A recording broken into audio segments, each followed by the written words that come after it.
sera un poeta camminava, pasciata che portava soldi morti. Mentre canciava un monito sognava, passa e lo chiama una bella signora. Maestro, dice chista, buonasera, e arredi di ognuna si ritira. Il due ricambia a tono lo saluto e si accorge che sopra un portone l'immagine di Dio dà, zitto e muto, talia mentre che passano le persone. E allora attacca a parlare con io, sentendosi ignoranti e piccirini.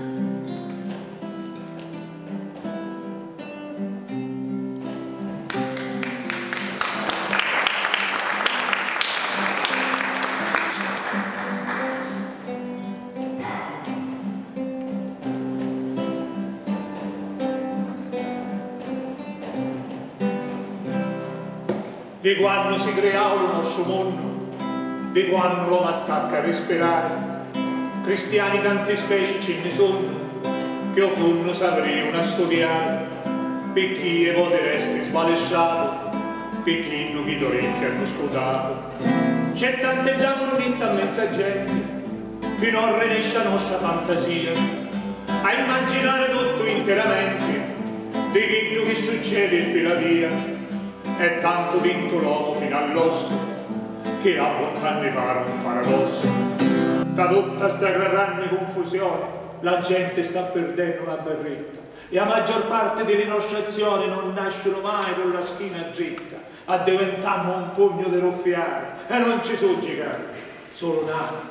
Contano solamente i denari e a noi non ci interessa la coscienza, fa simpatia così sape calare, non piace invece mai l'uomo che pensa. O monno ente mani picca gente che piglia in giro all'aucio fortemente. Allora lo signore ci rispose, visto che lo poeta ci mandava tutti sti improperi e staffusi, e certo una risposta s'aspettava. E quando a voce forte lo chiamavo, lo poeta contento lo scutava. Caro poeta mio, mi disse signore, tu pensi che ti faccio come ruolo? Io poi ho dato fiducia ed amore, e tutto giorno dal cielo, boh, ma voi mi date solo dispiaceri, perché non mi volete mai sentire. Carissimo lo bacia eterno mio, di fare un discorso io pensai, chiedo che lo poeta ti scrivevo, attentamente io me lo scudai, ma forse qualche cosa si scordava.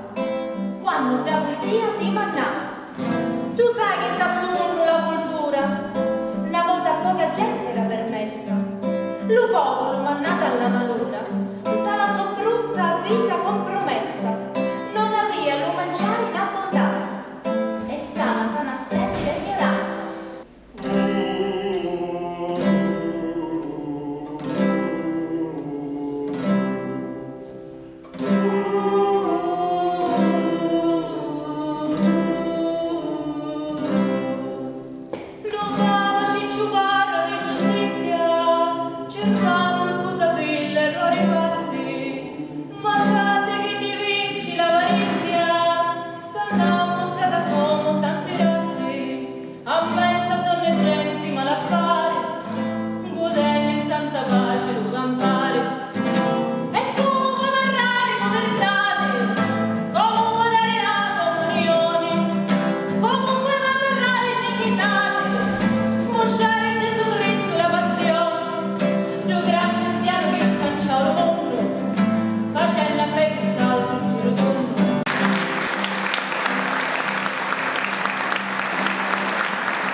Facendo a pedescare